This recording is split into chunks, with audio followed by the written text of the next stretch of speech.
Well, you the moderator for today. I'm the moderator. I'm finna just give you my phone. Okay. Yeah, and I'm finna put this on Do Not Disturb. There you go.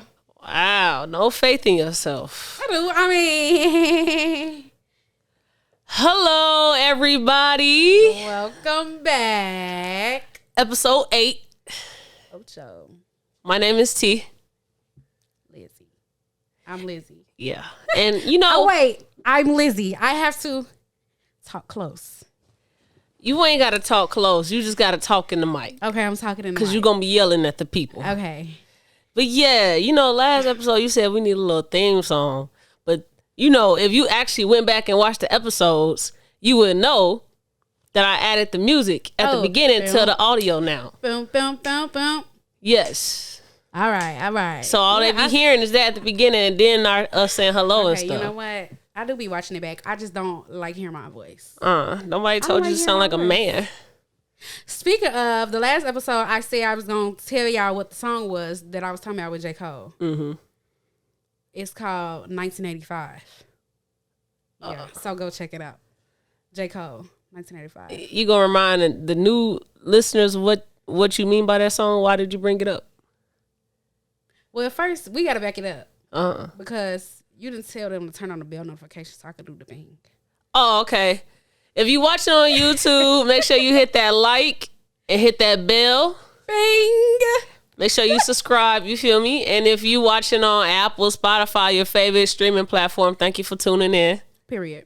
Thank you for reminding me what to do. Absolutely. Okay. My bad. So, for the new listeners, if you ain't tuning in last episode, we was talking about how artists make music that is not is not essentially good for everybody to listen to. Like it's low vibrational. It promotes low vibrational. It promotes bad behaviors, whatever. And so in J. Cole's song 1985, he talks about like new artists and their impact that they have on people and white people specifically. And yeah, so if you go back and watch the last episode 7, we talked about it, and then listen to J. Cole 1985. It's a dope song. I love it. All right, okay. Well, shoot. I guess we can start on music since you know. We can start on music today. Which one you want to? I mean, it was a lot of music that dropped this past week or so. It's always going to be a lot of music that drops. I know, but it's not always like a lot from the major artists. But this week, I seemed like it was a lot of female drops this week. I listened to almost every person. I'm sure your old ass didn't. My old ass? Old granny ass didn't. You know what? Don't do that. Who you want to start with? We going to keep this. Listen, people. I know it'd be a lot of people in my inbox talking about like, oh, you all should, review. Will you review a Christian rapper? Like, we are R&B lovers. Yeah, you feel me? Absolutely. Like, if you looking for other genres and you want to see a lot of love about that genre, this podcast probably won't touch it. It's gonna be R&B for sure, and we might dabble in some rap and hip hop. Yeah, but R&B is our jam. Yeah, you feel me? Period. So, although we did say we was gonna do some gospel music one episode. No, we're gonna do some gospel music for sure. We're gonna touch other genres when we want to, but most of the time when we hit in our music sector, it's definitely R&B. Right, it's definitely R&B for sure. Yeah, so we're gonna do a bunch of female R&B singles that dropped over the week. You gonna talk about the Stallion? I mean, yeah, man. You feel me? Meg Thee Stallion, she not an R&B artist, but she did drop her album Traumazine. That's how Traumatized. I think it's called Traumazine. I think you're right. Okay. I'm curious as to why she didn't just name it Traumatized. Traumazine. Is that an actual word or did she make that up? No, I'm sure that's a made up word. That's not a real word. Zine. I don't know. We probably gotta. And then she has like her face screaming like on the album cover. Yeah, like mental health, some stuff, some psycho, acting out. I don't know, but listen, she dropped her project. Last Friday. And you feel me? I definitely listened to everything on my way to the city. Mm-hmm. That's how. I mean, I ain't gonna say too much because I want to listen to it more because I was like listening to it on my own. I was like, you feel me? Some hits and misses. And then I'm like on Twitter and I'm seeing how other people reacted to it. And it's like, damn, it low-key sound better over here now. Right. So I'm not going to give it a review until I actually... Okay, that's fair. Because I haven't listened to the whole thing yet. I listened to like maybe half of it. And the half that I did listen to, I was like, okay. And then I texted you that morning, the day her album dropped, she performed on Good Morning America. Yeah. And she performed her. Out of all songs on the album, she performed her. And I was like, okay, I'm already disappointed because I thought this was going to be a whole dance album again. We already had Drake do it. We already had Beyonce do it. Then she chose to perform the dance song, and I'm just like, Meg, we don't put you in the studio to play around. You supposed to Meg is really talented. Yeah. Like, she is crazy with the pen, and I'm curious why she not really going nuts. Like, remember last week I said I really want them jabs in the verses that sit there and make you think. I feel like Meg could give us that. Uh-huh. And she has given us that in the past. Yeah. But like, I feel like she kind of dropping it off. But we gonna see. I'm gonna finish the album before I give a full review. Dance on a dick like you got served. Like, I love a dick with a little bit of curve. Okay, I've listened to track 1 through 7. Yeah. So far. None of it is making me want to dance. None of it, like, Dance on a Dick, like, Captain Hook, that motherfucker make you get turned, crazy. Get lit. You know what I'm saying? Like, Good News was definitely, her album Good News was definitely, like, lit. Mm-hmm. I think everything she's given us has been lit. This project, you got to look at the whole theme of it. It's probably not supposed to get you lit because she getting her shit off.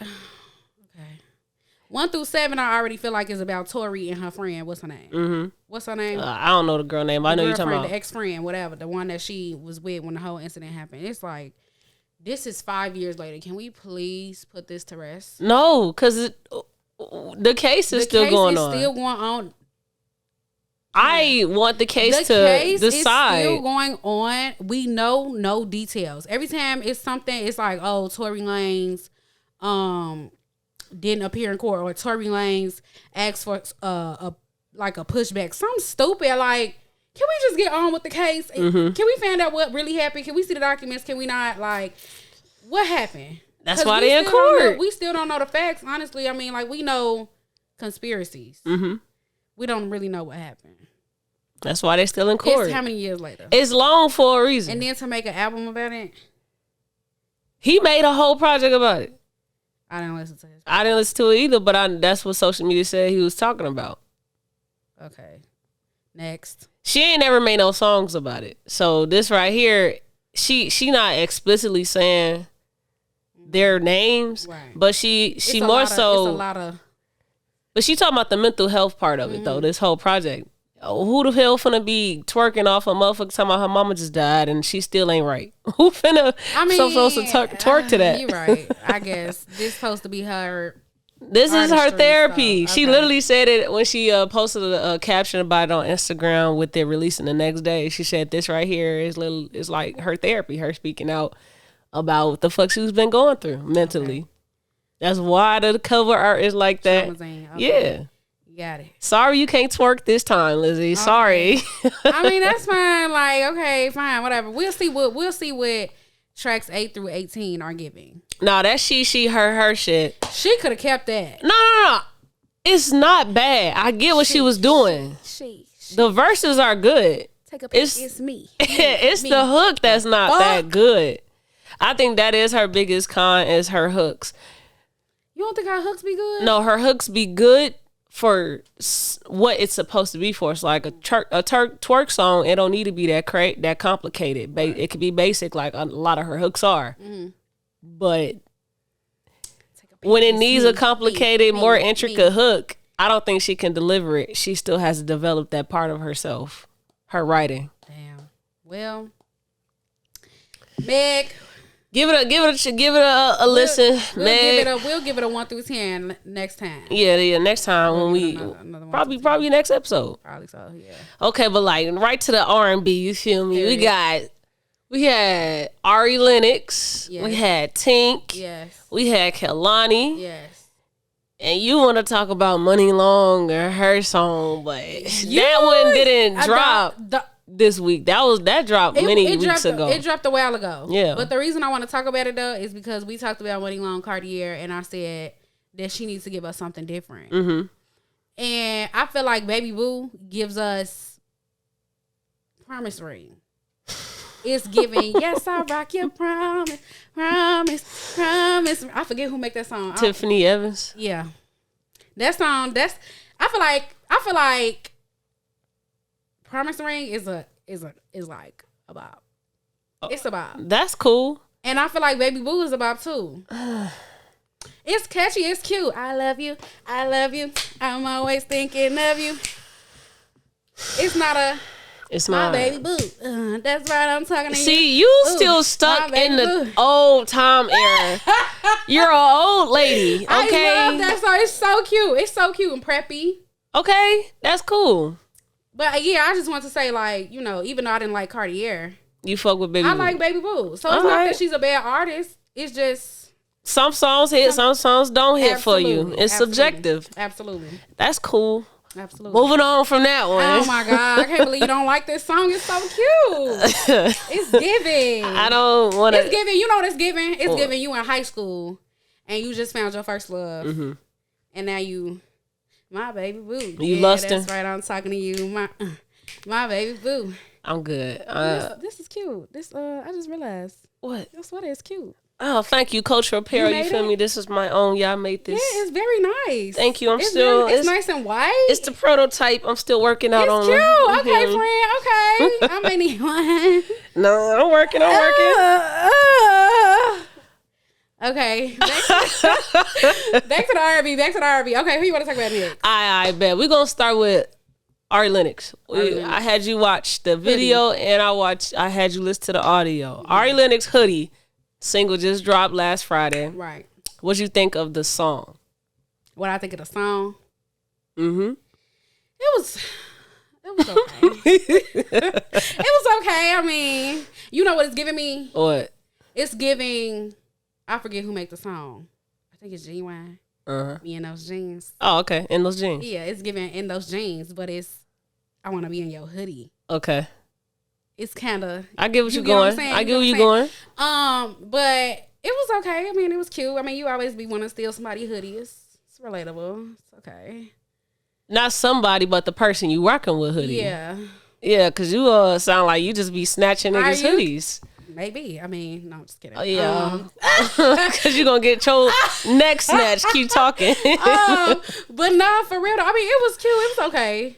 What I added to the playlist? Probably not. But it was okay. What about the video? I love the video. Mm-hmm. I love the visual. The visual was very nice. Yeah. I feel like the visual made me like the song more. Yeah.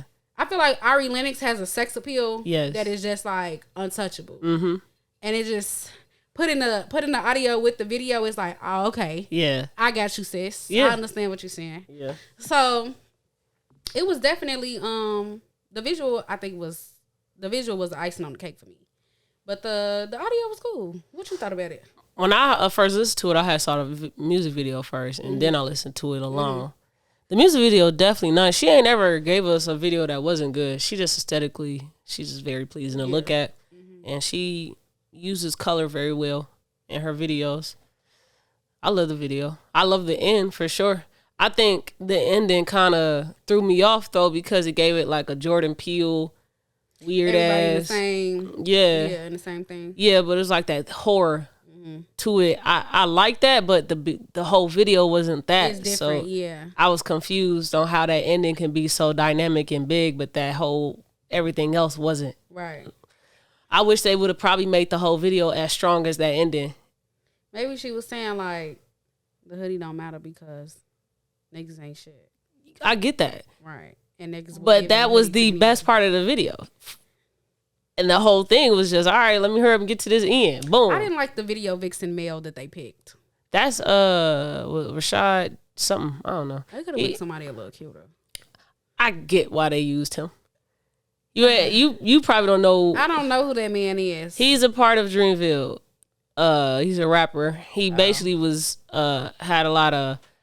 he had a big ass incident on social media because he was caught having sex with men, and no one I guess his friends, a lot of people didn't think that he was gay, bisexual. Oh, okay. And somebody exposed him and posted it, and he basically like just went away. Oh. And then had like an interview with Joe Budden about it, and so he haven't been like releasing music and thinks he was mentally dealing with all of that. And so I feel like her bringing him out is like her helping him like crack the shell, get back into the limelight, the scene and shit. Okay, well then in that case, fine, but somebody more attractive, you know what I'm saying? Maybe a Idris Elba or something. All right, sometimes sometimes she people could even did Denzel Washington. I mean, the average Joe they don't deserve to get. I mean, sure, but. You talking about wearing your hoodie. I don't want to wear nobody hoodie that's not cute. Most of the time, y'all fucking with average Joes anyway. Who is y'all? The average individual. Okay.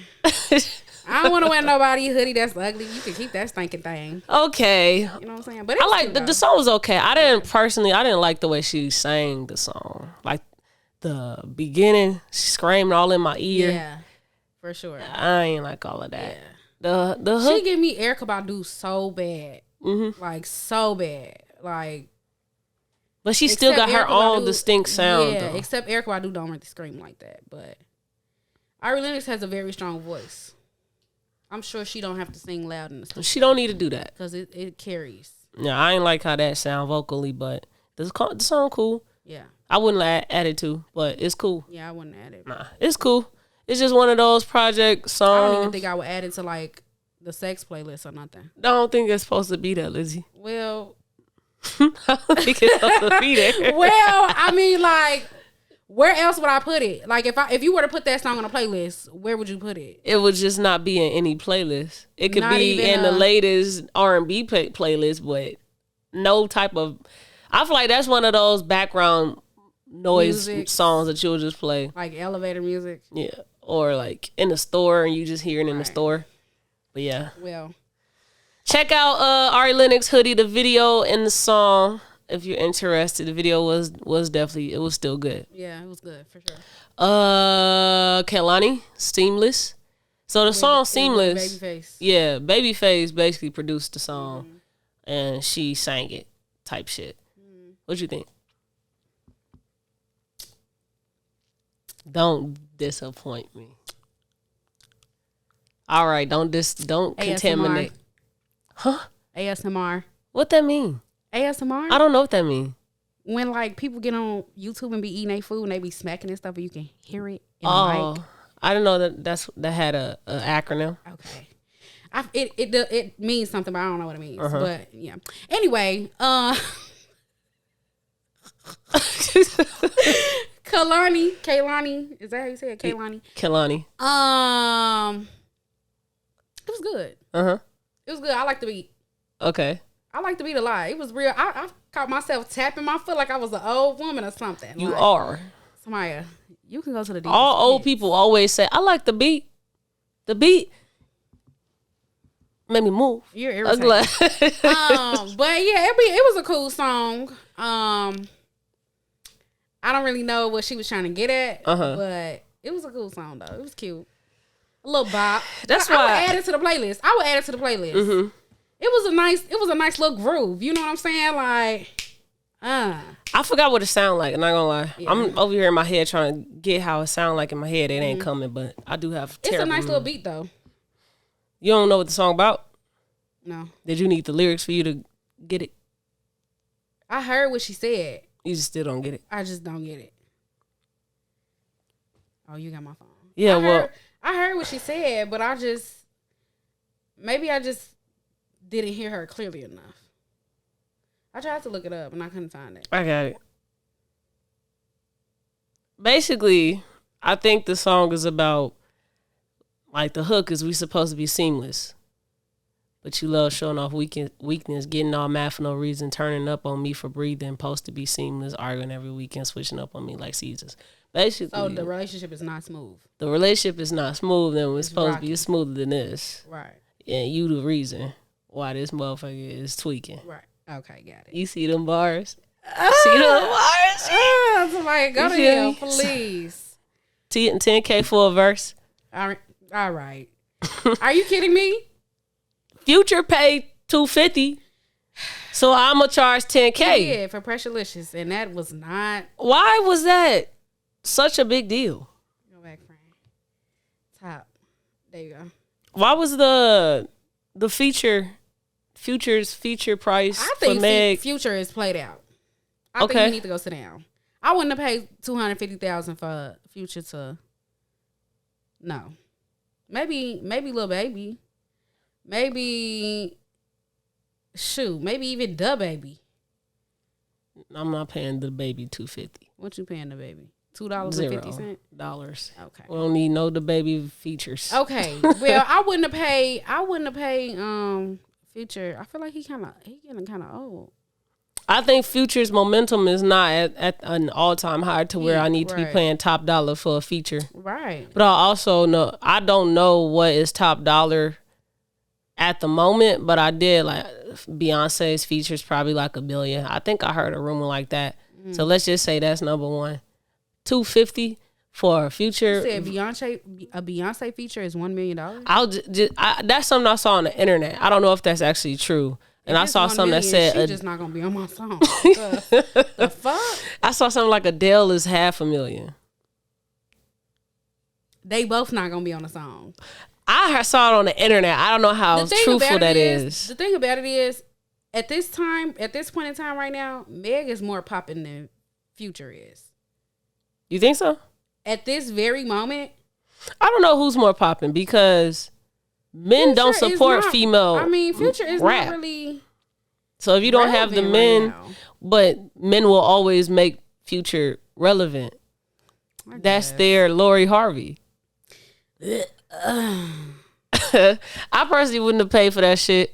She could have definitely, if she gonna pay for that Future feature, then make sure all your other features are tight too on that project. And personally, I don't think her features are tight on that project.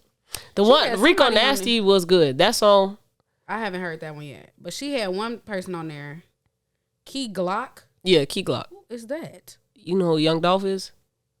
Yeah, the one that died. Oh yeah, Young from Memphis. Dolph did die. That's his little homie basically. Oh. He's a rapper too. Oh, okay. R.I.P. Young Dolph. Yeah, R.I.P. Actually, moment of silence, man. Moment of silence for all the people we done lost over this whole damn month, week, year, because it was a lot of lives that was taken this week. Oh, yeah, this week? Yes, it was a lot. So I'm giving a little moment of silence.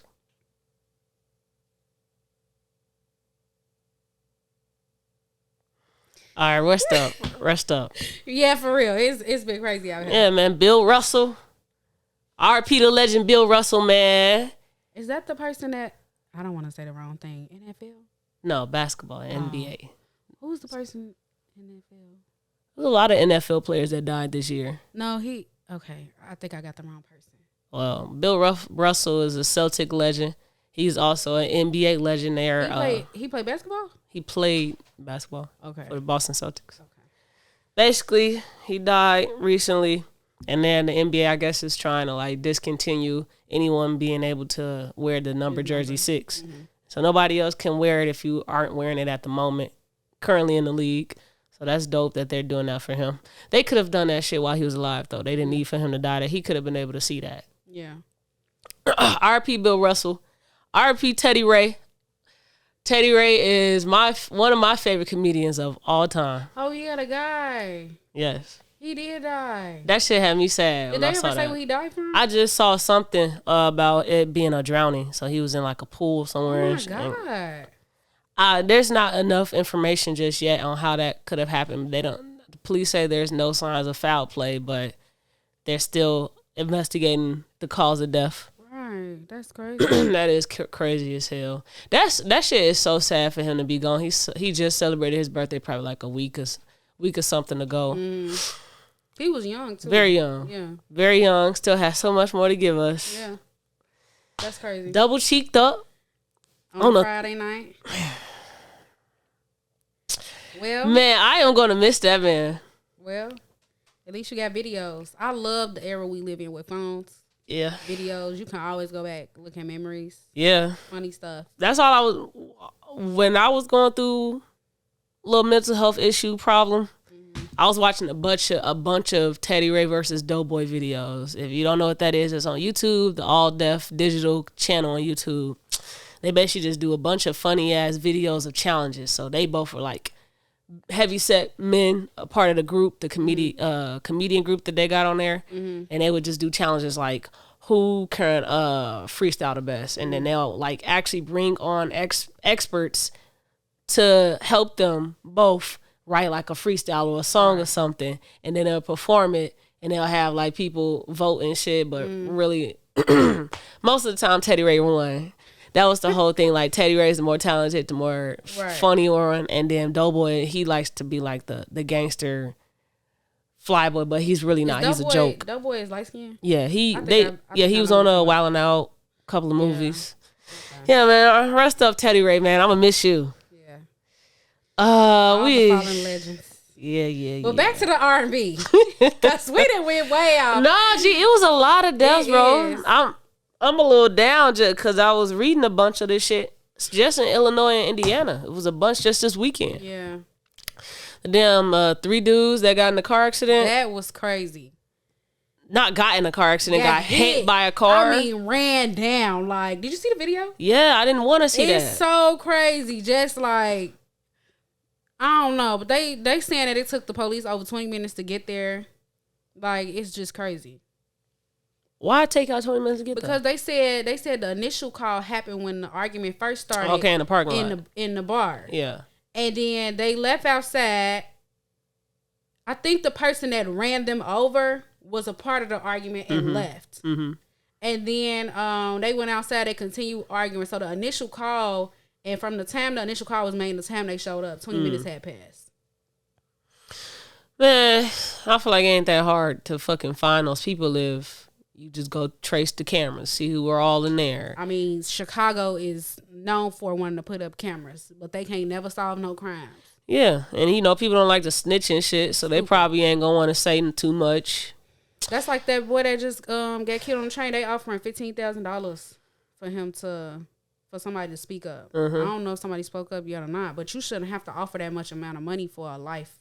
It's crazy. Like, shoot, one of my clients, I helped her start her nonprofit for her son that he came out here from Florida visiting and got shot and killed when they were out here. And she had started off with I think like a $10,000 reward.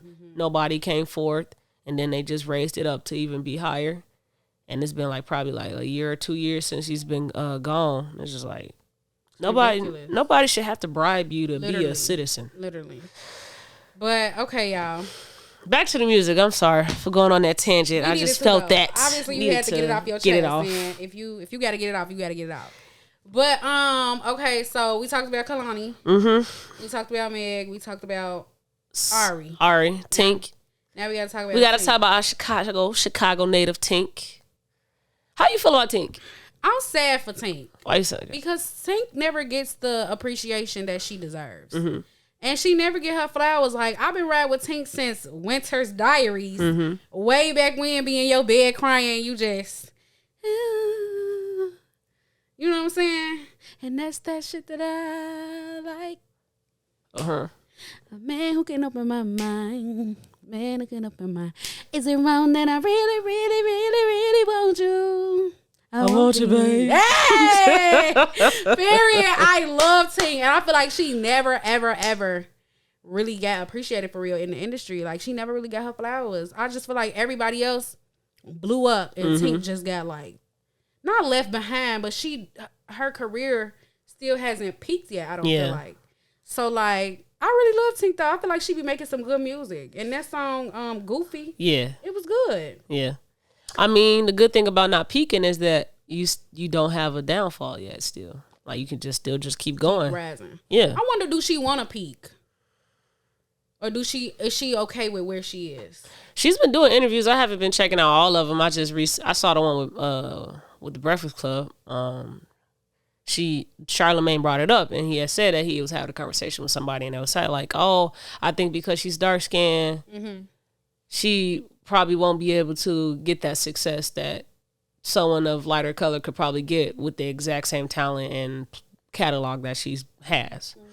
And so he asked her for her opinion on it, and she was like, I try not to look into all that shit, basically. You feel me? It's going, what's for me will be for me type shit. Right. Because there's dark-skinned women that have made it. So, like, you can't say the whole industry is just, like, no dark-skinned women. Is it biased? Probably so. I'm not going to say colorism doesn't exist because that would be naive of me. Yeah. It probably definitely doesn't exist. But Tink is very talented, and I just feel like in my heart that's not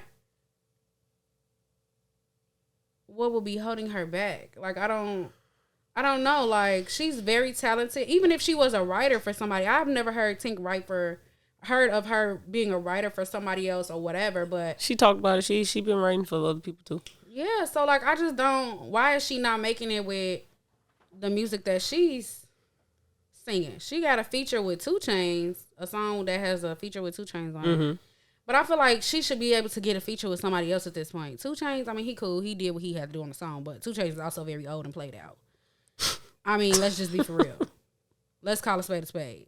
2 Chainz is 2 Chainz used to be Titty Boy. Yes. And now he's 2 Chainz, and 2 Chainz is still old. So we need a more current, we need an up-to-date feature. Like, well, she got the album coming. You probably gonna see that on there. I hope so. She had a song with Jeremiah, her last project. She had a song with Kodak Black. You probably ain't check out her last project. Maybe not. But Tink, I feel like Tink could be more advanced than Summer Walker. Really? Yes, I feel like Tink. You tweaking. No, I'm not. You tweaking. No, Summer is good. Summer is good, but I'm saying for the amount of time that Tink has been in the game, yeah, there's no reason why she should be up there with a Summer. There's no reason why she should not be up there with Ari. There's no reason why she should be listed as some of the hottest R&B female artists right now. I think it's her writing style. I think the style of her music is not. It's not commercial enough. I don't think she makes music that is... She's very relatable, though. The first thing that everybody will say is that... She's very relatable to the type of black woman. Okay, you probably right. Ari Lennox, Pressure. That don't make me think of a type of woman. Mm-hmm. That just makes me listen to the song. Right. Or Summer Walker, Girls Need Love Too. Mm-hmm. Everybody can listen to that. Yeah. Right. Tink. She talk about ghetto drama, baby mama drama. So you think is that she may not be versatile enough? I just think the content that's in her writing style is not commercial enough for her to break through and keep having consistent singles that hit charts. I don't think that. Well, I think outside of the her being darker tone, I think her actual music needs to be more commercial. Mm-hmm.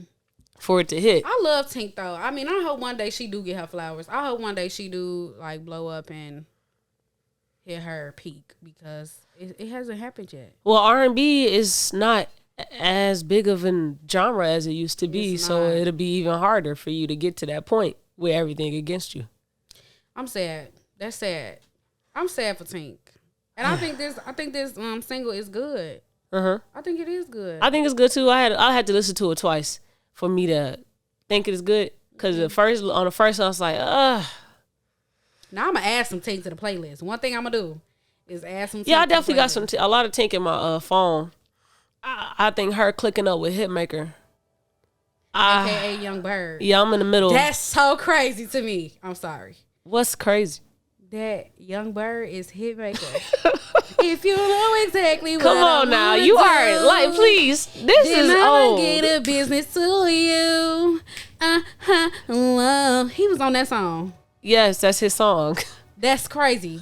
That Young Bird is now Hitmaker. Yes. I would never imagine that little nigga right there would make some bomb ass music like he do. He was on that song. Yes. And he made this kind of music. That song was fire. That was one of my favorite songs. It was okay. Young Bird never really had like I'ma hear that business, shawty. Young Bird never really had like a to me, a rap career for real. And then he changed his name. He thought he was slick. Sexy, can I just party my manners? He was on that too. That's really Ray J. But he was on it. Listen, man. Some people we can't. I mean, Ray J only had a few hits too, so they grew up in the same era. They got some people aren't supposed to be in the spotlight. They're supposed to be in the back making the magic. You're right. And Hitmaker, he be doing his stuff. He been doing his shit. He be good on the production. But I am over this fucking rendition of older songs. That's like his style, his sound of just going to go remake some older songs. I'm over it. I'm past that. I like remakes because it make me feel like, I'm over because you're not making it better than an original song or just as good. It's just a song. It ain't impressive. Got it. Sorry. Got it. Well, yeah. Why do you think artists do that? Why do you think like 2 Chainz was once Titty Boy? Mm-hmm. Young Bird or Hitmaker was once Young Bird. A1. You know A1, his name is different now. I don't know what it is. I don't know what it is too, but it is different. Yeah. Are they trying to rebrand themselves? No, that is what it is. It's a rebrand. But like, why? Because why can't 2 Chainz remain Titty Boy and just start making music again? Because if 2 Chainz wants to be a more commercial artist, his name can't be Titty Boy. How would your mama feel if you brought a boy home and his name was Titty Boy? I mean, I ain't bringing no boy home named Titty Boy. Exactly. But so 2 Chainz made the executive decision to rebrand himself when he became more of a mature artist, and he realized the business behind your name is very important. 2 Chainz. Now, I think Young Berg is different. I think he took the Hitmaker name because he knew that he wanted to lock in. He refocused on production instead of being an artist. Right. Young Berg. Now Hitmaker, making them hits. He could have stayed Young Bird, though. Nah, I like that name. Hitmaker. Hey! Period. Okay. That was music. That was music. You got to record it with your voice. I need gunshots. I need that. Not gunshots. I'm dead. Okay. We're going to get to the hot topics. Period. First of all, what is this? Oh, okay, yes. The damn pastor. I don't like, okay, so I guess there was a pastor or bishop out in New York City that was robbed during a live stream. So a live stream at church, he was robbed. Right. They took like $1 million worth of shit. Jewelry. Of jewelry. He said, CSR Investigates said that he took $1 million worth of jewelry off the pastor and his wife. Mm-hmm. Now, how the hell? You mean to tell me you in church with $1 million worth of jewelry on? Why? You going to church with $1 million worth of jewelry? I need $1 million. Exactly. You know where he got that $1 million from, worth of jewelry? Where he get it from? From the fucking church. From them damn 10% tithes. He said he make investments. And that's where he get his money from. Because he got a drop top. He got Gucci. The people in the comments was saying that he be showing his closet. Mm-hmm. So, whoever goes to that church, y'all are very great. Y'all are very I wish I trustworthy Christians. I wish I was the pastor of that church. Man, for you to show up and you see your pastor bling the fuck out every Sunday. And you get on Skechers. And you going up there to go give 10%. Not that anything is wrong with Skechers if you wear Skechers. Nothing wrong with Skechers, but your pastor is fucking 2 Chainz on at the pulpit. Right. Literally. And you and that motherfucker just giving money. Giving your 10%. See, I always wonder, like these mega churches. Mm-hmm. Okay, so I'm not gonna say what church, but I go to a church it's a huge church, and they have 3 services every Sunday. They have Bible study during the week. They have morning prayer, all this stuff, and at all of these services, people like give tithes and offerings. Mm-hmm. I know that the bills are paid. Yeah, and they're probably paid 3 times over. Because you have a billion services, there's more than 300 people attending each service. And where does the rest of the money go? After the bills are paid for the buildings, does the money just go to the pastor? Because they be saying, oh, give to the Lord, give to the Lord. Well, what are you doing with the money? Do you give back to the community? Do you? I think this particular church that I'm talking about that I do go to does give back to the community. Mm-hmm. But like, there's a lot of churches in every city, and some of them are big. Are you giving back to the community, or does it just go in the pastor's pockets? How does that work? Because I don't think a church is taxed. I think under the law, like a church. No, I don't think they're taxed either. Yeah, they're not taxed. So like, they living it up. Okay? I don't trust a goddamn pastor, first lady. Them motherfuckers be fly as hell. right. Nice ass cars. Nice house. I had interviewed for a church and they were making renovations that cost $500,000. That's crazy. And they gonna tell me they ain't got enough to pay a graphic designer $50,000 for the year. Right. They don't want to pay that. Right. Oh, okay. Right. Mm. Well, and the church that they already had was decent. It was nice. They had renovated bathrooms. Just doing stuff just to do it. Just want to renovate some shit now. And they own a whole flea market that's next to it. The whole flea market. They told me everything. So they saying that they think this man has something to do with it because he has past legal troubles. Mm-hmm. So I don't know, but my thing is though, I mean, to that point, it looks like he has a small church. It don't look like he a mega pastor. Mm-hmm. Who in they right man in the middle of a Sunday? Now people have gone to air churches out, spray them up, guns. Okay, we've seen that. Fine, those were hate crimes. Mm-hmm. Who is sitting up on their bed saying, yes, today I'm going to rob the church. I'm going to go into church during their service. Most people come to church, they don't really get on a lot of flashy stuff. Mm-hmm. They got the granny got her little purse with the tissue and the peppermints and her little Bible. The kids got the little suits on. What are you robbing at a church? Well, obviously you're robbing a pastor that has $1 million But worth like, of jewelry why you only on. rob the pastor?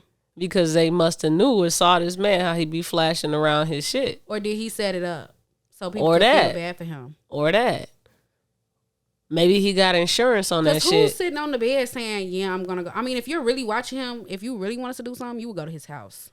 That's where you're going to find the most shit. Maybe he got insurance on his jewelry, and if your report is stolen, and then you can get your money back, and then you also get the jewelry back because you know the people that stole it.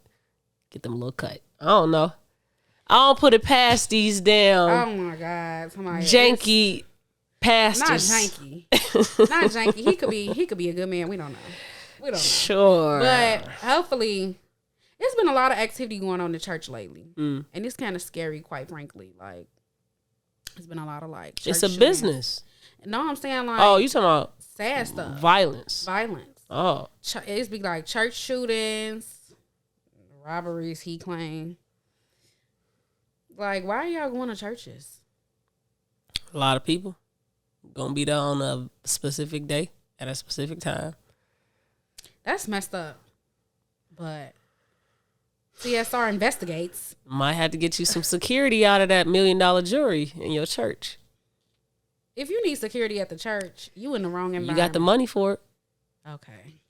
You're right, because you got $1 million worth of jewelry on. It's a business. On a Why Sunday you not morning at church? Why you not protecting your business? It is a business. It is a business, but people be trying to act like, oh, it's not a business. It's not a business. We don't want to see it as such. The church is definitely a business. It's an LLC, ain't it? It's probably different than that. It's probably Not an more of LLC. like a non-profit type of ordeal. Well, I hope he if he made that up, I hope he got what he wanted. If he didn't make it up, I hope they figure that out and they don't get robbed no more, because that'll be frightening. Now, that last episode we talked about the Irv Gotti Drink Champs interview. Mm-hmm. And Ja Rule was next to him while, he was going through the interview. And I guess social media was going off on Ja Rule because they felt like he wasn't defending Ashanti during all the slandering that Irv Gotti was doing. So he went to Instagram and made a posted a picture of him and her, and his caption was, "More of the story, he don't condone or agree with the behavior nor the way Gotti handled things on Drink Champs. And he hopes that everyone understands how uncomfortable this shit makes him being in the middle of something he wished not to be a part of." And so he's basically like, I'm neutral. I'm in the middle. Just keep me out of shit. But me and Ashanti are good. She know where my heart at. Type shit. He said that on the episode. Yeah, he did. He said it. He said it's very uncomfortable being in and he also told him stop calling her a bitch. Oh, he did? Yeah, he checked him. Period. He went to the bathroom and came back. Irv Gotti went to the bathroom and came back and was like, you know what? I'm sorry type shit for me saying the B word. I love women, whatever. So his guilty conscience probably just touched him because he was still under the influence the whole interview, but like he was going crazy on Ashanti. Yeah. He stepped up for her. I don't, that'd be my issue with social media. What do you want him to do? It's their situation. I mean, like, Irv and Ashanti have to work that out. He said, I'm in the middle. I'm neutral. It's weird. I don't want to deal with it. Whatever. And he also, stepped in when his homie was out of line. Right. So, I mean, like... I feel like he did what he needed to do. If Irv Gotti want to speak his piece on it, that's Irv Gotti business. That's a grown-ass man. Yeah. You can't control what come out of another grown-ass man's mouth. Now, do you respect him for saying, hey, don't say that, don't call her no B? Yeah. Absolutely. But, like, other than that, that's their situation to work out.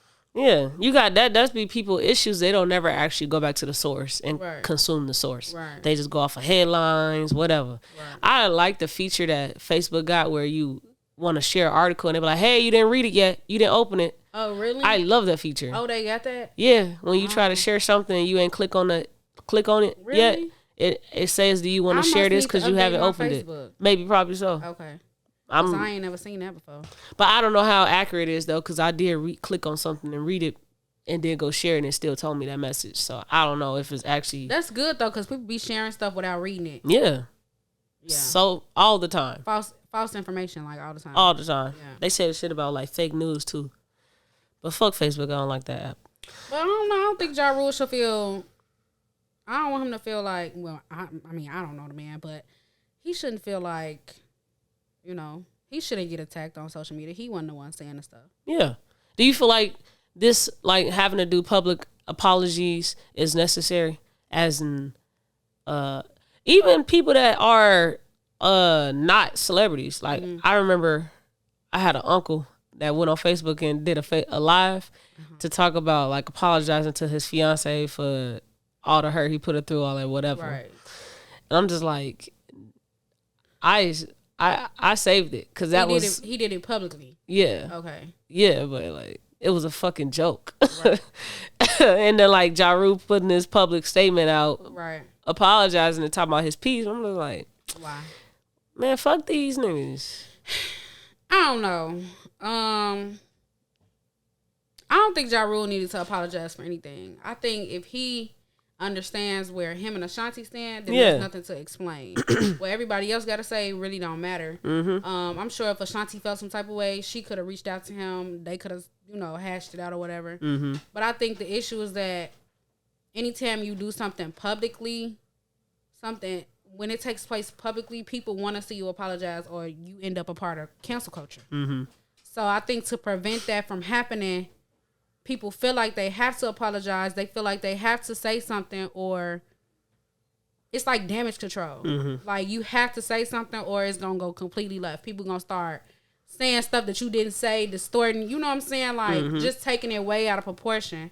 So even though he's not the damage that needs to be controlled, he still, maybe he probably felt like, or his, what they call them, PRs or something, probably told him like, okay, you need to release a statement. Like, you need to say something. And so maybe half the time they probably don't even want to be acknowledging the stuff. But like at this point, people talking about your character, they talking about your image. So you probably have to say something or you're going to be a part of cancel culture before you believe it or not. Like, and celebrities was getting on there saying like, bro, Ja Rule bogus. Like, I can't stand to watch this. I can't, you know what I'm saying? Like, shut the fuck up.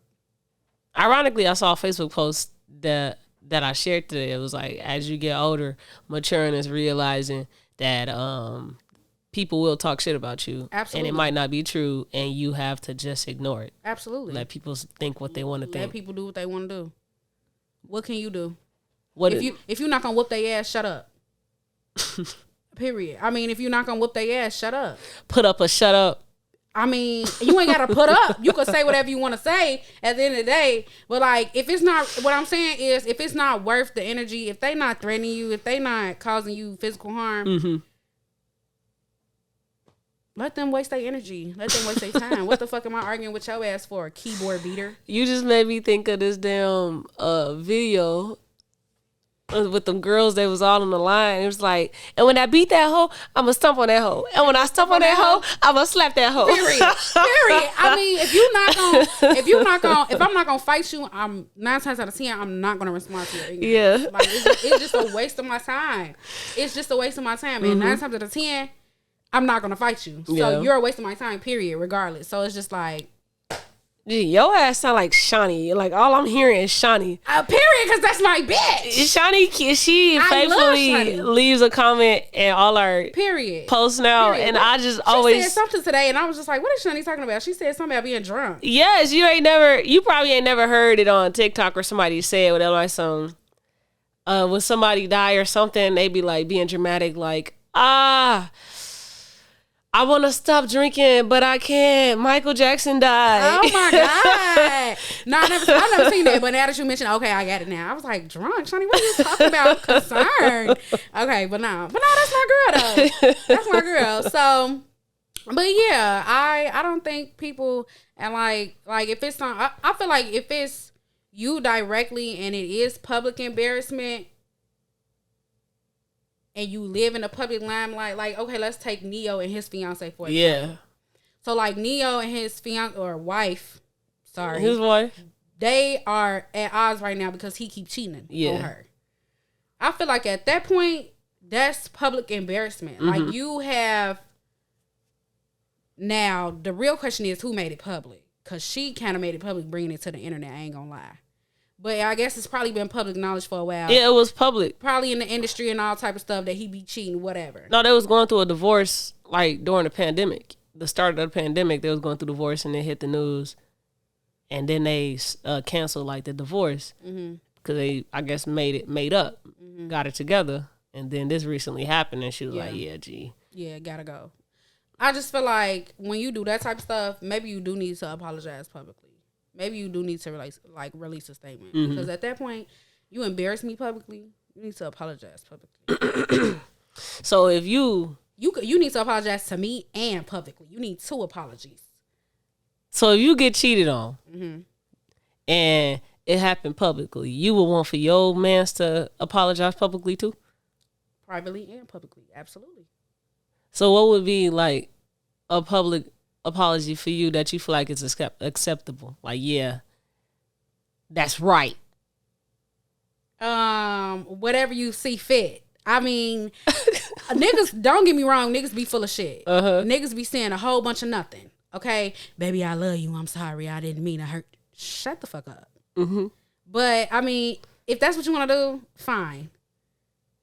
So you want your man to do a whole live Facebook? If you embarrass me publicly, you need to apologize publicly. I'm sorry. Okay. I'm sorry. And is that because you care about what people think of you? Absolutely.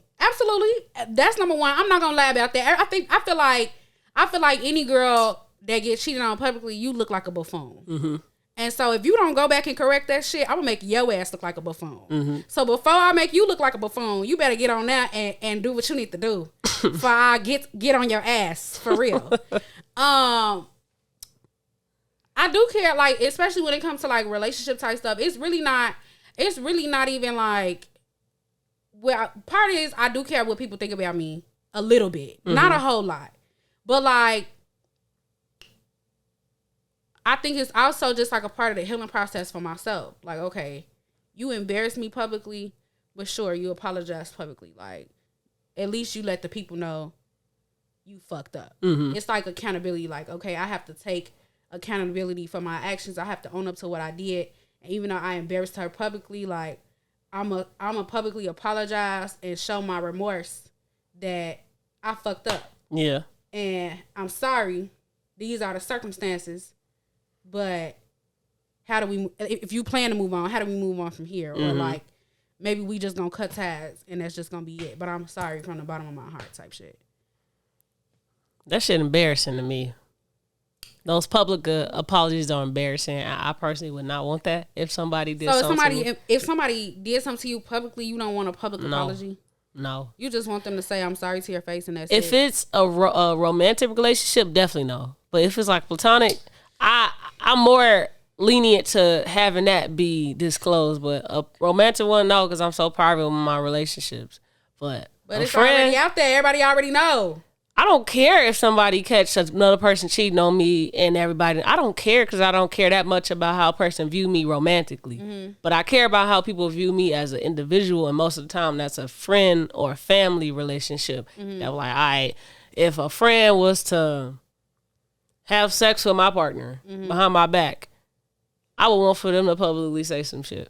But if my partner was the one that did the dirt and I'm not that close to that friend, I wouldn't want my partner to do no public apology because I'm just more secretive about my romantic relationships than my platonic and family. What is there to be?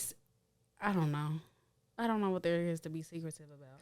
I don't I'm just, that's a Scorpio thing. We just don't tell too much. Like, you get what you need to know. Yes, I'm in a relationship. No, I don't want to mess with you. That's all you need to know. You don't need to know who she is, what she look like, what she smell like. You don't need to know all that. Just know I'm single and I'm unavailable. That's it. You mean you're taking it? I mean, I'm taking it unavailable. Right. Yeah. You just gave us a little toxic line right there. I mean, I'm single, but I'm unavailable. That came out smooth as hell too. Because I mean, look at you. Nah, man. You know, sound like you said it before. Hey. Oh, okay. Someday. Oh, okay. Gotta keep them options open. Oh God. Anyway, but yeah, I don't know. I'm not a very well, my boyfriend probably beg to differ, but I'm not a very public person. I don't think I'll post my boyfriend. I'll definitely, when he pisses me off, I'm definitely going to Snapchat and I'm definitely saying what's on my mind. I don't give a fuck. That's a part of my. I know you will. Absolutely, I don't give a fuck. I'm sorry. He hates it, but okay, I've gotten better at it over time. Like, I don't do it as much as I used to. But I don't know. It's just first of all, I'm only friends with people on Snapchat that I know personally anyway. I'm not friends with nobody that's random, somebody that I don't know. Because like Snapchat, I feel like is more intimate than like public platforms like Facebook, Instagram, whatever. And I feel like Snapchat just be like, I don't know. It just be like a little therapy session sometimes. This motherfucker, like, you know what I'm saying? No. Like, you gotta spit your shit. No. And then you may go back and delete it, or you may keep it posted, but you need to make sure they see it. Absolutely. Then you can you are toxic. You talking about me. Absolutely. No. Absolutely. Delete that shit. Then you gotta get on there and post a song. Then you gotta get on there and post you and your friends out having a good fucking time and you ain't thinking about this motherfucker. Oh, bro. Now, what you would have did if we didn't have social media, how you gonna get back at him? Let him know that this nigga got you fucked up. Probably go slit a tire or two. It's not that serious. Calm the fuck down. It is. I can't stand you motherfuckers that like to touch people's property. I don't touch people's property. Well, I don't make it a habit to touch people's property. I can't even say too much because it's probably gonna get some people caught up. But I know a person that went through the whole neighborhood and was fucking with people that didn't fuck with property. Knocking windows down, key the car. Do I know who you're talking about? You know the person, but I don't know if I'm sure I told you. But they went through and did like 4 or 5 cars, bro. And told me, and now I'm over here scared that if I do something wrong, this motherfucker gonna touch my shit. Okay, maybe I do. I think I know who you're talking about. You know who I'm talking about. I can't stand.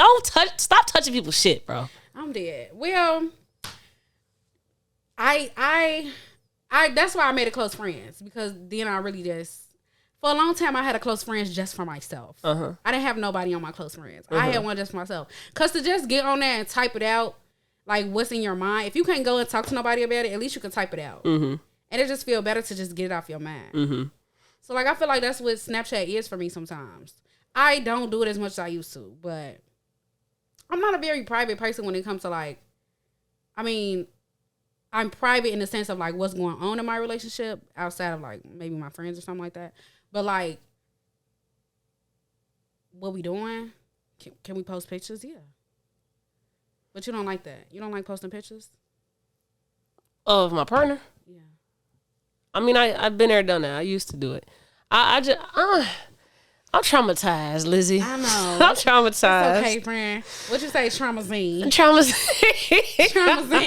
I am traumatized. Okay, I'm still healing. Okay, it's okay. It's okay. Eventually, you will get there. Well, the good thing is the person I'm messing with, they ain't into all of that either. Okay. We do the cute little. I'm in the picture. They shoulder next to me. It ain't. You don't know who it is. Right. You feel me? You that just know she there, right. But you don't need to know who she is. Okay, got it. Yeah, I ain't into all of that. You feel like that will change eventually, or no? It's nah, always like that. It probably won't change until I'm married or something. Wow. I'm not into social media as much as I used to. People don't care about the good in your life. They really just want to see the drama and bad. And I'm just not into giving people that. Right.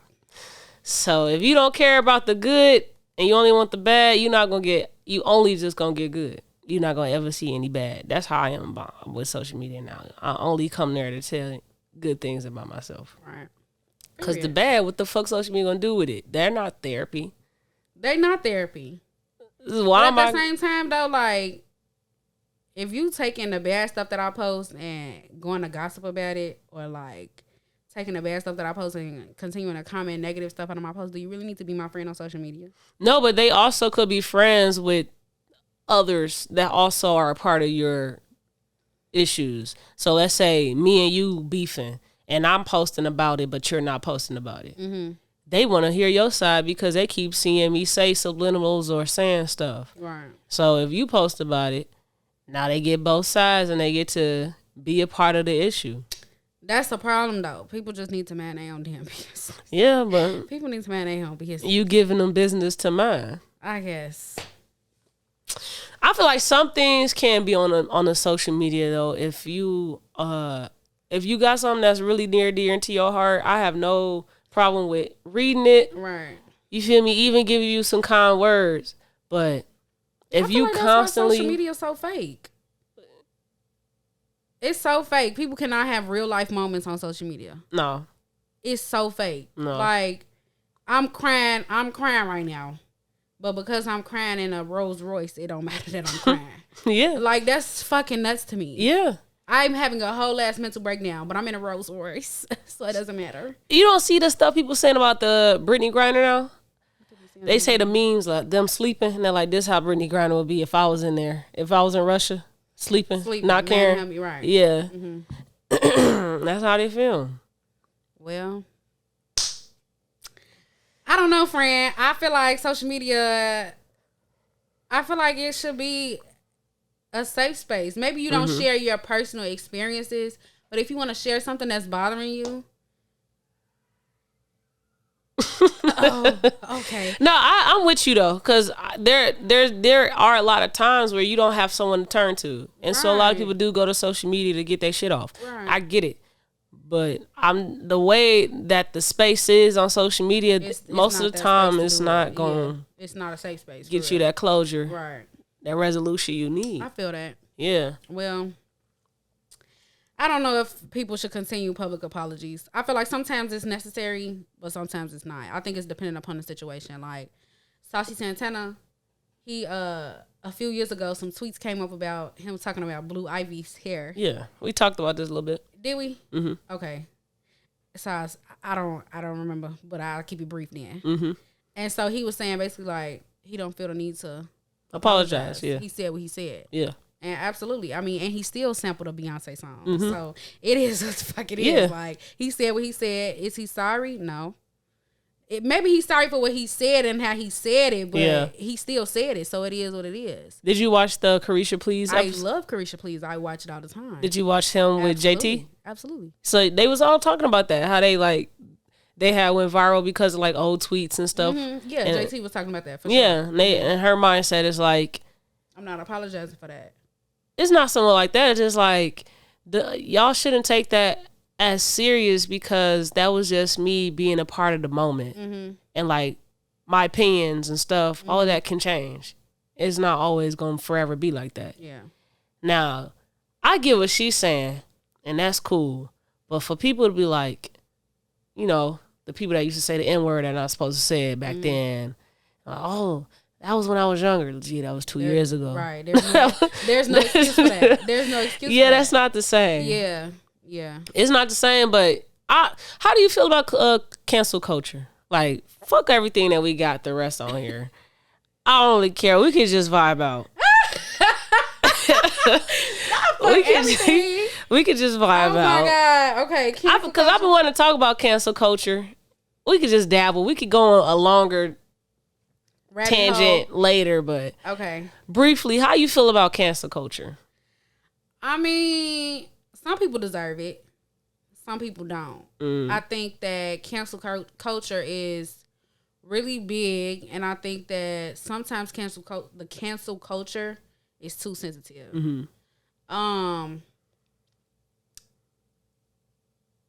The issue is that we've given a platform for everybody's opinion to be validated. Fine, you feel how you feel, cool. But what about how the person on the other end feels? Or like, why can't they voice how they feel without any repercussions? Maybe they said something wrong, okay, but do they deserve to be canceled? Not all the time. I think it's really hard to come back from cancel culture, and that's the problem. Like, the people that don't deserve it, they get like their careers are over. When you get canceled, it's done. So you think cancel culture is real? It is real, and it actually works. Who you think are some people, just like 1-2 people that you think it worked, and we don't really see shit from them? They're not as popping at all. Tory Lanez was on a ride. Tory Lanez was on a ride. He had just released that album where he had sampled all them songs. It was busting. Sad. I was sad to have to delete all that shit. I mean, it was busting. I was in the car. Yeah. Going that T-Pain joint still crazy.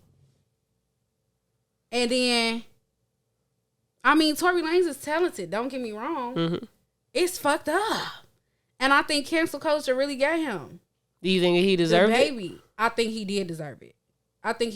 Even though I don't know what the story is behind the whole Megan Thee Stallion situation. I have no clue. But this is not the first time Tory done been in some shit. So Tory seemed weird anyway. I mean, he's 2 inches tall. You're not the tallest. I mean, that's okay. I'm a female. I could be short. Tory is the size of my pinky. Okay. It's already giving sticky. I think that who else? Oh, the baby. He got canceled. Well, kinda. He was popping too. I mean, career jumping. That LGBTQ shit happened. I ain't heard from the baby since. Do you think he deserved it? Absolutely. Okay. Absolutely. I don't know. Let me see. Somebody that got canceled. Y'all gonna hate me for this. Who? Y'all gonna hate me for this. But cancel culture comes after him all the time. It's my man. Chris Brown? Chris Brown. Here we go. We can't do no episode without you bringing up Chris Brown. It is what the fuck it is. And to my point, that man that was commenting in the comments on our Instagram page. Yeah. He was on that Chris Brown ain't shit. And I told him, you probably ain't shit. The fuck is wrong with you? And your mama probably not shit too. I'm gonna Tamaya not gonna argue with y'all ass, but I'm gonna step every time. Y'all got something to say, I'm going to step. I'm sorry, I'm just that person. I'm that girl. Yes, I am. I'm gonna step. Lizzie, you don't help with none of the marketing. You don't do shit. I don't care. But what you gonna do is go in them comments. Absolutely. That is sick. Absolutely. You want me to be in I'm gonna be in the comments. We're supposed to be making the social media a safer place. It is a safe place. If your ass come in here correct, it's a safe space. Absolutely. I guess. But my thing is, okay, everybody know about the Chris Brown story. I hate bringing it up because I know Chris hate bringing it up. And it's like forever going to be there. It's forever haunting him.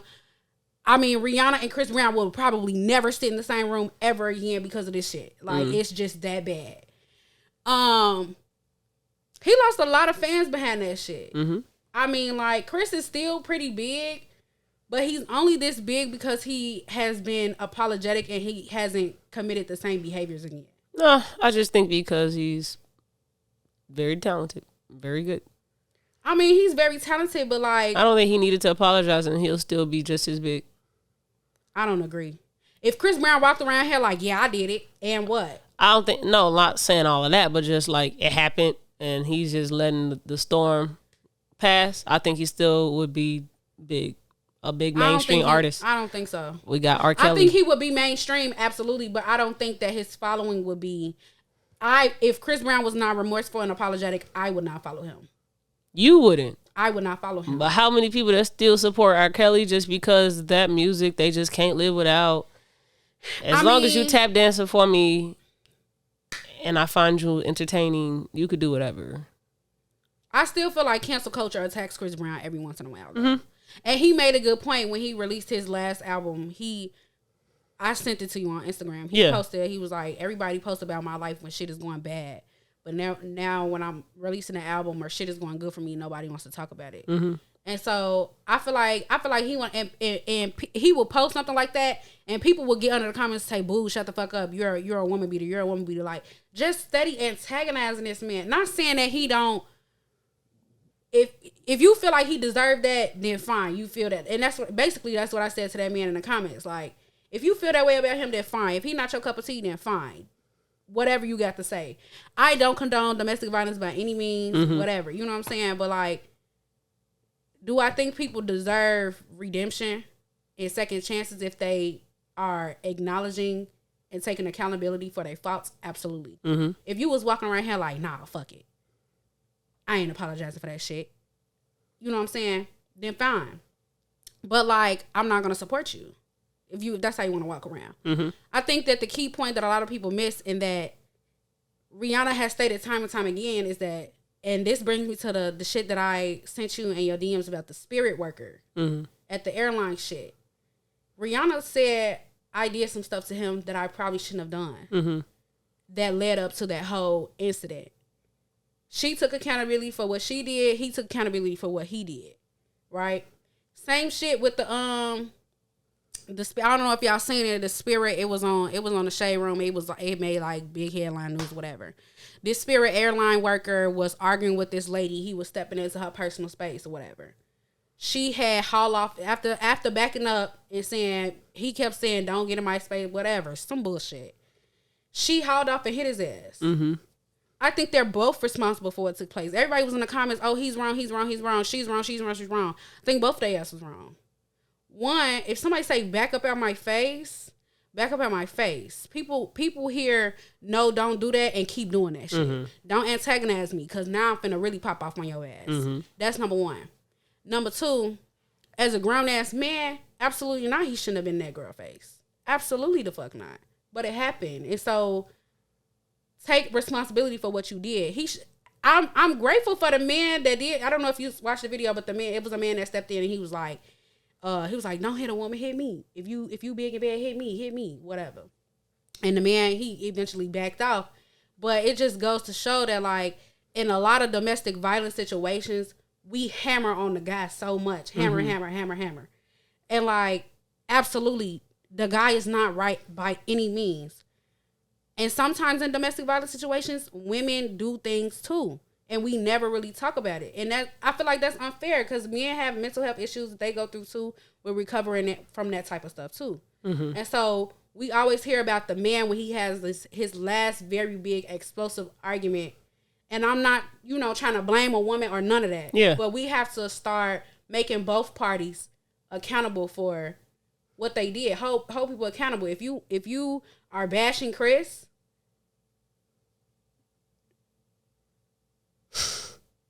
say the other part. You have to bash them equally. Okay. Did Rihanna end up getting results that were terrible? Hell fucking yes. Hell yeah. Did Chris leave with a scar? Probably not. But they both, you can't antagonize a person. You can't keep doing this and they telling you to stop. And then when they fucking explode, you're going to be, but you, no. You can't do that. I feel you. That's like in school. Your mama tell you don't hit nobody if you don't want to get your ass hit back. Yeah. Period. I feel everything you're saying. But what, friend? But there has to be a time where you become the rational being in situations that are heightened. Mm-hmm. The thing that separates us from animals is that we have the ability to rationally think. And so when you choose not to, then you're choosing to be animalistic. Mm-hmm. If a man and a woman are in a heated argument and it seems like it's not going anywhere but beginning to continue to electrify, then the person that is of that power dynamic needs to remove themselves so that it does not get to fight. So you think that men are the power dynamic in the situation? Some women are stronger than men and have more power over a person. Mm-hmm. But most of the time, the man is the one that needs to separate themselves if that fucking woman won't get the hell. So if they do get the hell, because in the video of the Spirit Guide, the Spirit Airlines bullshit, the woman tried to walk away. Yeah. She tried to get the hell. And he kept on. That's what I'm saying. Like when somebody... I didn't watch the video. Okay. So the man was asking the woman to get out his space. The man was saying, don't get in my space. Don't get in my space. Why did she get in his space? Do you know that? I don't know what happened, how they got to that part. When the video started, she was hollering, she was pointing at him. They was like this close to each other. Yeah. They was like this close. He's saying, oh, you're in my space, but steady walking towards her as he's saying that. She's backing up. Mm-hmm. He's pushing her. Right? You know why? She finally walks away. Well, kind of sort of tries to walk away, and he keeps on. So at that point, you keep on. What are you doing? He's asserting dominance. Okay, but like, so you saying that if you're in a position to assert dominance, remove yourself from the situation instead of allowing it to continue to electrify. All it's going to do is result to violence. Okay, so what if the woman is the one that pops off first? Then what? It don't matter who pops off first. The person that has the dominance, remove yourself. Mm-hmm. It don't matter if it's a man, woman, dog, or not. Remove yourself. I just feel like sometimes it's not about dominance. Sometimes it just happens. Like women do too fucking much. I just absolutely. But I'm just saying, like, I feel like, because I heard a lot of women saying like, oh, well, the man. But then I heard men saying like, women do this shit all the time and nobody like speaks up about it. They just be like, oh, well, go do what you got to do. Like, carry on with our day, whatever. Don't really speak on it. And it happens all the time. I'm not going to ever say it's okay for a man to put their hands on a female. I'll say it's okay for you to defend yourself, which is if a female is striking you, you don't need to strike her back if all you need to do is, get the hell. Right. You ain't got to boom, boom. You ain't got to do all of that. Right. You can assert your dominance in a respectful way, get her the fuck out of here, and then go about your business. You ain't got to beat her ass back to stop it. So you said, I'm never going to say it's acceptable for a man to hit a woman. But it's okay to defend yourself. Okay, but are you ever going to say it's acceptable for a woman to hit a man? No. Okay. Ever. I just want to make sure. I'm against violence. Okay. 100%. Okay. Women, we was at the club. We was just at the club and we was walking out. We saw them arguing. And it was a female and a man. And shorty ass wouldn't shut up. And he was just going back at her. Yeah. And then me, I'm in my head, I'm like, gee. All she doing is this, bro. Just get the fuck up out of here. Mm-hmm. You know what you can do. Right. Just get up out of here, bro. But no, he want to keep arguing back with her. And it's people between them, so it's not like they in each other's faces. Like, just go ahead, G. We all leaving the club. Right. Go to your car, bro. Right. Whatever you feel like you need to get off I promise you, it's not important. The men just feel like they not being heard, and that's fine. I feel like that when it do come to that, though, I feel like men do get like the short end of the stick. I agree. They do, but who cares when your safety is the number one important thing at the moment. I don't care if I can't get my words out. obviously I don't need to be talking to you right now then if you don't have that respect for me. So if you want to keep going off and shit and you ain't trying to hear what I'm saying and actually have an adult conversation, a civil conversation, then I need to remove myself because it might get more than just civil. Man, female, it don't matter who it is, because if it's a female and a female arguing and they just getting closer and closer, they're going to fight. And so... You ever blacked out before? No, I don't believe in that. You don't believe in blacked out? No, I don't believe in that. Ooh. I think that is an excuse to do animalistic things. Oh, okay. We're rational beings. I think blacking out is real. I think it's real when you want to be animalistic. I think when somebody say something that's like really just like trigger you for sure, it's over with. If my mom died, can't nothing take you back from what you just said. Now you finna get your ass beat. No. Oh, for sure. That is a choice. Oh, for sure. That is not a subconscious that is a conscious choice. I don't believe in blacking out. I believe that you're just choosing to be animalistic. Oh, okay. Sticks and stones, little nigga. Oh, okay. Oh, okay. Yes. All right. Like, it don't make any sense for a word to trigger you. To a point where you want to black out and you're not conscious of anything and all you're doing is just going. That makes no sense to me. Now, if a person knocked you out clean and that shit, nigga, Right. that makes a little bit more sense to me because you're messing with the physical now. But for something to react into you to be physical, that don't make any sense to me. Oh, okay. But I get it. Go off, sis. Okay. You black out. I'm gonna have that you did for you. Okay, for sure. I mean, I'm not finna play. somebody black out on you, you could do whatever you want. Do whatever you want, because you choose to do that dumbass shit, and I'm gonna be conscious and know what the fuck going on. And I'm not finna let somebody fight my ass. Right. No. Right. My sister says that when she fights, she just blacks out every time. Shut up. No, you don't. Oh, okay. Maybe not every time, but She says every time she not fights. every time, sis. No. Sister, not every time. But I just wanted to talk about, specifically for like mental health, like the mental health sector. Just like, I feel like we have to start hearing men out when they say things, or they won't feel comfortable bringing them up. And I feel like it's specifically in the black community, that's like a big thing. Like, men will bring stuff up and we'll say like, oh, shut up. Like, you're a man, whatever. I don't know. People. Black people. Black women. Yeah. Whatever. Black women specifically? You don't think men do it? Probably so. Hell yeah. Men be, oh, you a man, suck it up. Absolutely. Okay. All the time. I mean, men raise their sons like that. Yeah. Oh, it's just a little scratch. Suck it up. No, if he want to cry about the damn scratch, let him cry. Because every time I see men talk about mental health and whatever being suppressed, they always bring up their fathers. And then I watched the I Am Athlete podcast, and there's just a bunch of NFL players. And they always talk about that too, how they raise their boys. And when they see their daughter fall, oh, baby, get up. It's okay. When they son fall, man, get up. Right. They say it out their own mouths. They're black men as well. I always see black men saying, like, they don't talk about their mama as much as their dads. So I don't want to give it a gender. I would just say that black people don't really care about what men got to say. Yeah. I mean, facts. You could say that. Yeah. I just, when black men speak, I think we need to do better at listening instead of being like, oh, well, you know what I'm saying? Just like when black women speak, we be quick to, niggas ain't shit. Well, look at yourself. Why you keep attracting ain't shit niggas? You know what I'm saying? Maybe you need some therapy. Maybe you need a little bit of help.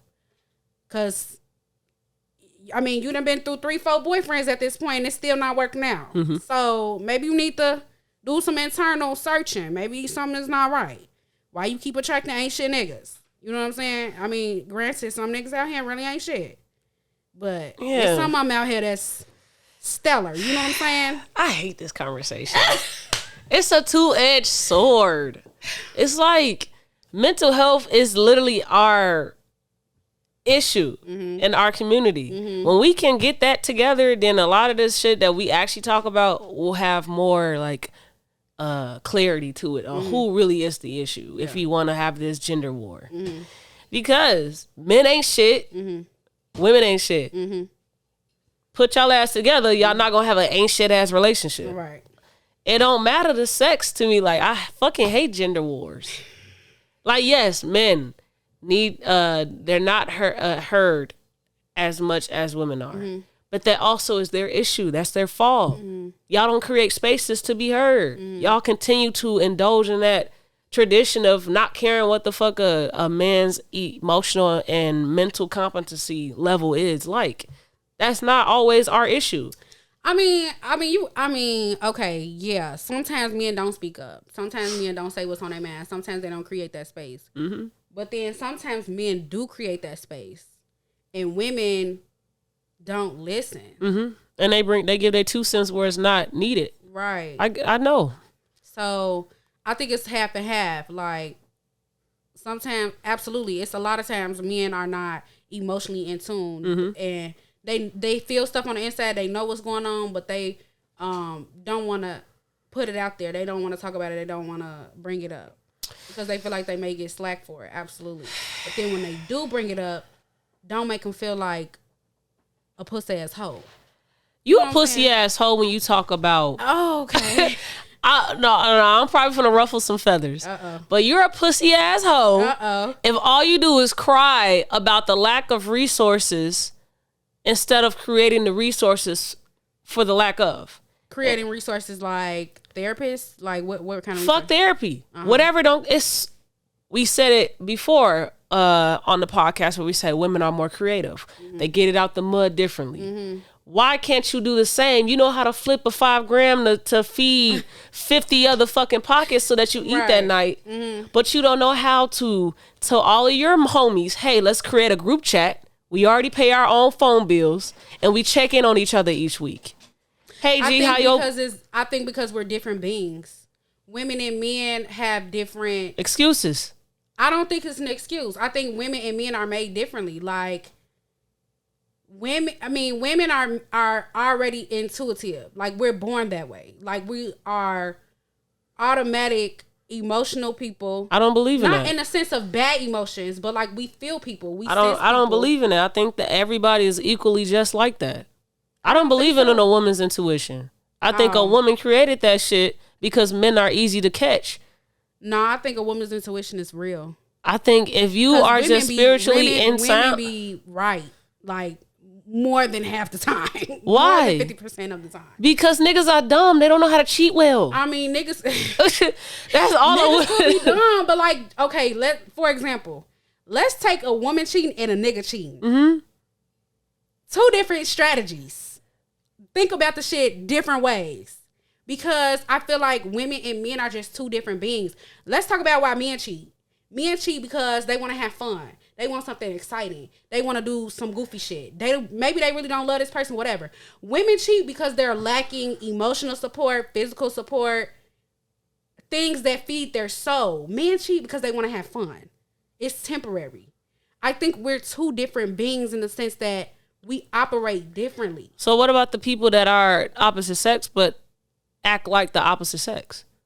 What do you, if a woman cheat based off her ego, just like a man would cheat based off their ego? Absolutely, there are women that do that. So what makes them different? What their chemical setup is just not of a typical woman? There are women that do that, and sometimes they catch feelings, and sometimes they don't. So you don't think men catch feelings from the niggas they cheat with? Not all the time. Probably less than half the time do niggas catch feelings for a bitch they cheating on. For a bitch they cheating with. Absolutely. Tamaya, absolutely. More than likely, the side bitch gets left more than half the time. She never makes it to the other side. It's a lot of celebrities that I've read up on who wives are wives from cheating. Okay, fine. Neo's wife. Okay. Steve Harvey's wife. Kevin Hart's wife. That's 3. Who else I know of? Top of my head. That's not because it's not there. It's just I can't think of it right now. No. I get it's a lot of men that you. Cheated and wifed the person that they cheated with. But did they get left because of their foolery and then they decided to go be with the side chick? Or did they leave because they actually wanted the side chick? You gonna have to ask those men that. Right. But maybe there's just quality women to choose from if you're a man, and there's not as many quality men to choose from. And so if I happen to cheat and I'm a dude, I might be okay with stay with that person that I cheated on because it's more picking for me. Mm-hmm. For one, the population is more women than men. Mm-hmm. So it's going to be women and without by the way, men. I think you a fucked up ass woman if you a side chick and you know the motherfucker got a man and you still sitting there cheating with this nigga. You're stupid. And if you think you're not going to lose that nigga how you got him, you're dumb. Hey, to each his own. That's stupid. their prerogative. You're dumb. You're dumb. You're dumb. And the playing field is not even. You're dumb. There's more women than men. Absolutely. That you say that women are more emotionally and mentally competent than men, and so that means you have more quality to choose from, mm-hmm. with it already being less men to choose from. Mm-hmm. So I think this gender war shit is just stupid to even compare and contrast because the playing field is not level. Mm-hmm. So until we can have an even playing field, we will never have clarity with this fucking gender war shit. I don't think we're set up differently. Mm-hmm. I just think that you individually have your own motives and ways of doing things, and you just deserve to be with somebody that's similar to you. I don't care about that cheating shit, all of that, whatever. Boom. I'm not making excuses for a nigga. For sure, I think that men should be held accountable for their actions, for sure. Like everybody, it's never acceptable to go out and cheat and do whatever the fuck. But I'm just saying, because you said something about why are women more creative? Why can women get it out the mud and men? I forget what you said, but I just think that women have more of an innate spirit, and men have more of a survival spirit. Mm-hmm. And I think they're very different. So if men have more of a survival spirit, why are women the ones that's keeping the households together? You don't. I think men tried, but they suck at it now. Back then, I think men were great at it. Like back in the day, I think men were great at it. I mean, we watched people grow up in homes where the mama stayed at home, daddy went out, made the money. I think what has happened now is that women have got it out the mud for themselves because they have to, because we have a lack of males that will get it out the mud. Our men are shit. I say this all the time. The men in this generation are shit, and they're lost for sure. So, like, I think as we were created, definitely women are more innate and men are meant for survival. But because times have changed and these niggas have lost their way and they are fatherless, shit is changing. Women have to become the breadwinners. Women have to get it out the mud. Women have to be the providers that keep the household together because we don't have men to depend on to do that. And these niggas is lost and they out there on the streets with their pants down to their fucking ankles. You stressing looking stupid. Me out. I mean, fine. Let me stress you out. This like a bunch of social constructs. I mean, fine. If that's what you want to, it can be. Do you believe in God? Absolutely. So do you think God created us and absolutely all beings? And so you think that whoever God is said, you know what? I'm gonna create men. I'm gonna create women, and I'm gonna give this motherfucker all of this, and I'm gonna give this motherfucker all of this, and that's what I want them to be. They gonna be the household, the breadwinners, and the only ones made for survival. And these motherfuckers gonna be the ones that's in the household. Or you think man is the one that conditioned us to think this way? I think that, okay, here we go. Biblically, that's what it say. I don't know who made the Bible. I don't know. Is the Bible a social construct? It could be. I don't know. These are all conspiracy theories. We have no idea, right? Yeah. Could it be that we have this man and woman thing going on in our brains because of social constructs? Absolutely. Mm-hmm. But do I think that the person that put us here on earth put us here for specific reasons? Absolutely. Mm-hmm. I think that they put us here, whoever it is, put us here with intentions. Mm-hmm. And do I think that they were specific about what the intentions were? Absolutely. I don't think we were here to fuck around and not. I mean, like, I think women have I think that's why women are chosen to be mothers, mm-hmm. because we have that innate characteristic. And I think men were chosen to be fathers because they provide for their families. You think a woman has to be nurturing to be a mom? Absolutely.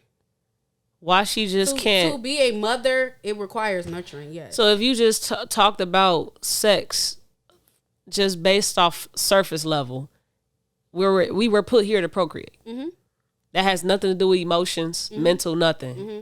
You have sex, you have a baby, you keep life going. Okay. That's it. That's all. It ain't no, I made y'all so that this person can have you and hold you and take care of you and love you, and then this other person. But a part of procreation is the mother raising her children to become. Yeah, but raising is very subjective, and I don't think that God has a rule book on how to do that. I just think the motherfucker. There is no rule book on parenting, absolutely. But I think women are automatically fine-tuned. Now, what type of path you took in life, that's different. If you chose not to do that with your kids, that's different. Do you long for that? Absolutely. I think every woman has that in there where they wish they could have been a better mother. They wish they could have provided more for their kids. They wish they could have been better to their children. They wish they could have been emotionally available to their children. Does different paths in life require different people to react different ways? Do different traumas make people turn out different ways and treat their children differently? Absolutely. But I think that our prime reason for being mothers and women and who we are is to nurture children. I mean, you see it in nature with animals that have babies. They stick around their kids until the kid is able to grow up and go out on their own. They don't leave their baby's side. Mm-hmm. So, like, women in human form, I think, are meant to do that same exact thing. The father goes off and hunts the food and brings it back to the family. Mm-hmm. We see that in nature. So, like, how are animals? Animals don't have social constructs. They don't have somebody we telling don't know them. That. We don't. So somebody's telling the animals. They are probably telling themselves that. They probably have their own systems too.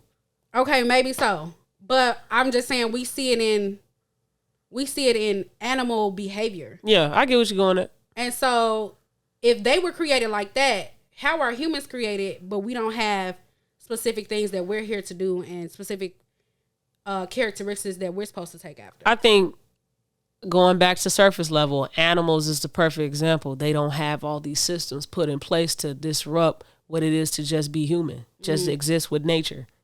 They just exist, and that's it. They don't have bills. They don't have politics. Absolutely. So all of that shit, those social constructs, that those systems that that man has created, disrupt what it is to just exist. Mm-hmm. So like the fucking household, all that is just created stuff. Okay. So you don't really know what our roles are without social constructs, because that's all we know is to condition social constructs. So if you think if social constructs wasn't here, you think we would just be here Yes. Just with the environment, just existing. If you just an ancient ass man, you just an ancient ass man. You just an ancient ass motherfucker. What would we know what an ancient ass motherfucker is? Because there's no social constructs. There would be no such thing as an ancient ass. There would be no such thing as judgment. There would be nothing, just existing. I feel like that's boring. It could be boring, That's but very boring. What are we gonna do with that?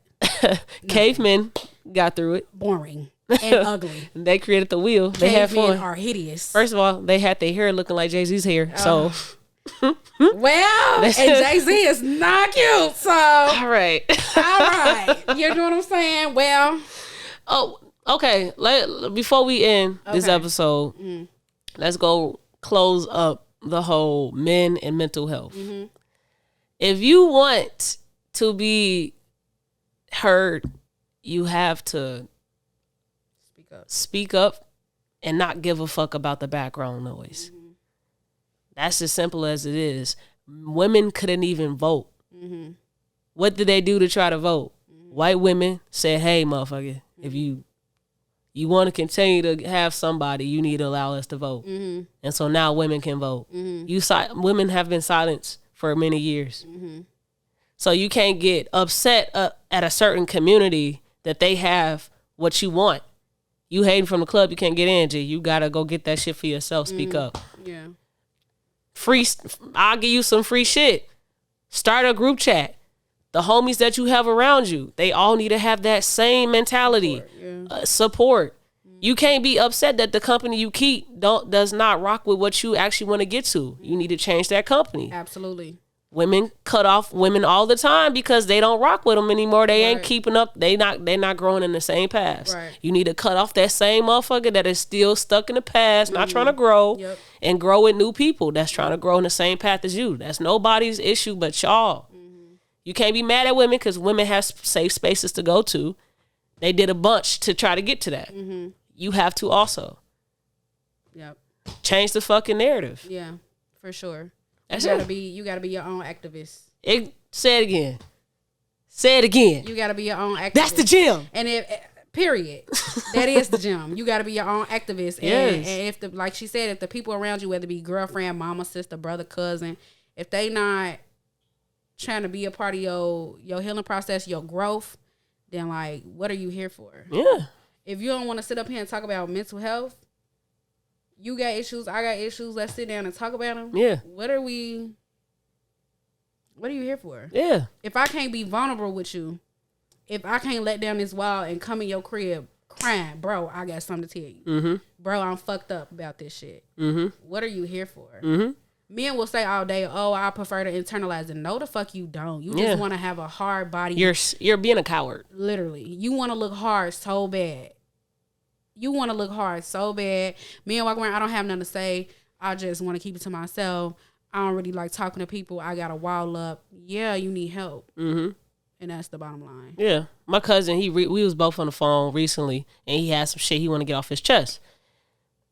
He was like, hey, G, I got to tell you something, bro. All right, cool. What is it? He telling me about it. I was finna say something. He said, nah, G, don't even say anything. Let me just get this off. Mm-hmm. That was the most mature thing he ever said to me. Yeah. And I respected that, and I said, okay, you let me know what this conversation to be. You just want me to listen. Right. So I just listened, and that was it. That was all. Mm-hmm. That was the most mature conversation I've ever had with him. Right. It's as simple as that. That should be the name of the episode. What? We got to get something off our chest. We've been ranting this whole time about shit. You know what? I'm not done. So episode 9, I'm gonna have some shit I gotta get off my chest. Okay, period. We gonna really talk. Period. All right. Well, it has come a time again. Mm-hmm. Well, we have to another episode. Say goodbye. It's never a right time. All right, stop. Say goodbye. That was episode 8, man. Be your own activist. Be your own activist. That's the gym. Thank you for tuning in. Period. And we're out. Just watch the damn podcast.